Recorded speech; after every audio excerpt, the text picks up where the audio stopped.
themselves.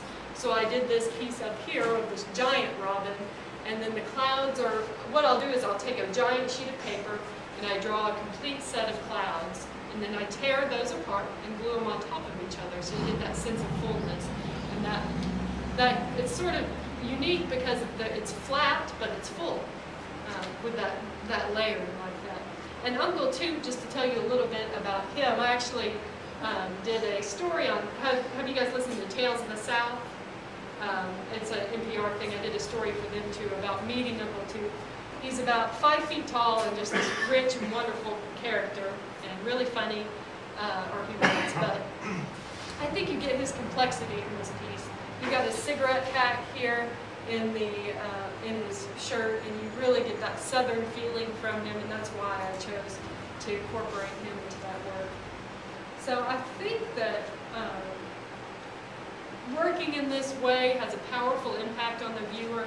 You get to see the inner life of the piece, that the artist took a great deal of time, attention to detail and care to make the works happen. So I think that's what makes my work successful. And again, I'd just like to thank you for the opportunity to run through this with you and let you ask any, does anybody have any questions? Yes, the artist you mentioned that did all the art and kept it in his apartment, what was his name? Henry Darger, D-A-R-G-E-R. Thank you. Had you been drawing and painting all along prior to doing your assemblages, or did that arise out of the need to finish the three-dimensional work? I've been drawing and painting since before high school. I've always had an interest in art and loved it, and I do drawings sort of separately than these works, than the found objects, and then I will cut them out and glue them into the pieces when I find something that's successful that works with it. I discovered after that first series, that oil painting series, the bathhouse series, that I don't like oil painting very much. I don't have the patience for it. I really like drawing. And so working with directly into materials, you sand away the highlights, and if you make a mistake, you can just whoop, sand it off. And so it's a really easy way to work in that aspect. I really like drawing a lot more. And I was a painting major in college, but I did a lot of these drawings and then put a little bit of glaze painting into the pieces, so that kind of was a way around that. And then I fell in love with using just a little bit of color to create movement in the piece. I didn't hear it earlier. How long did that piece take? About a year.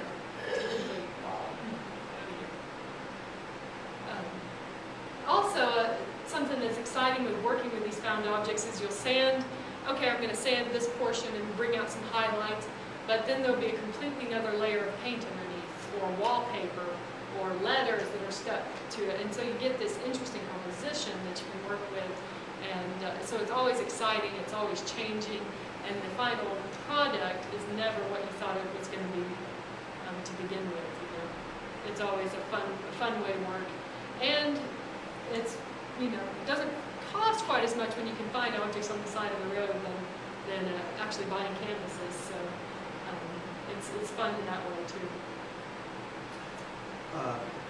To me, I look at your work and hear you talk, and I'm thinking, have you done any really large installations?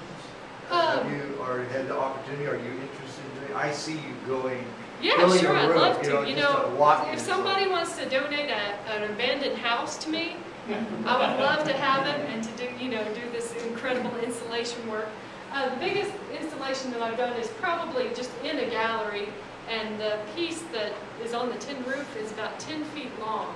So putting all those together filled up a room about this size, I would say.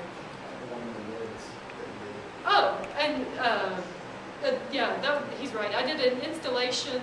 One of the very first works I did like this, I found a bunch of old feed sacks, and I drew into the feed sacks, and we hung them up on clotheslines. My friend helped me hang them up, but outside in the woods, completely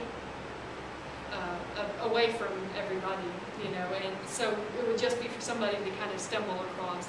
The portraits were done on charcoal and hung up on clotheslines, and so it was a really large installation.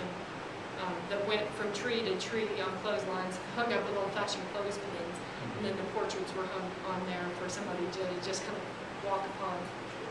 One thing that's always fascinating about these, really, I mean, some of them are incredibly large. They take in acres, you know, some of these huge outside draping cloth over mountains and stuff. Christo. Yeah, yeah.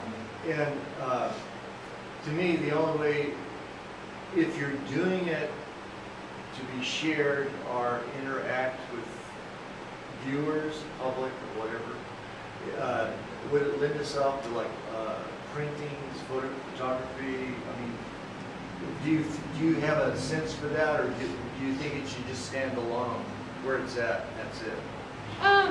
Yeah. You know, I think it should really stand alone, mainly because I am a horrible photographer. And so I don't have an interest in that other than the appreciation of the images, you know. Did you want to say something? Do you have a photograph of the installation of the big stacks after the... No, I don't. I didn't bring one with me. I'm sorry. I was witness to it, Yeah. and it was one of the best works. It was hauntingly beautiful. It was amazing. Do you have a name for what you do, your style, or Mixed media. mixed media? Mattingly-Benson extraordinaire. Thank you. Well, I find it interesting that you said you're a librarian and that you're doing these artworks that actually seem like they're telling stories, and from what you're talking about, you are thinking of a story. Do you have your story before you get, do you find the fine objects, or do you find the fine object and then create the story from that? You should, it's interesting, like with Toot, I was working on this guy and doing just the drawing because I thought he was interesting, and then I found the object. But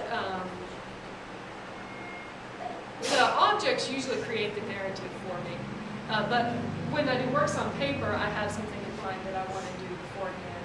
And you know, I've worked in libraries for almost a decade now, on the side and full-time and part-time, and this is that narrative element that comes from a lot of children's illustration, I think comes through a lot in my work.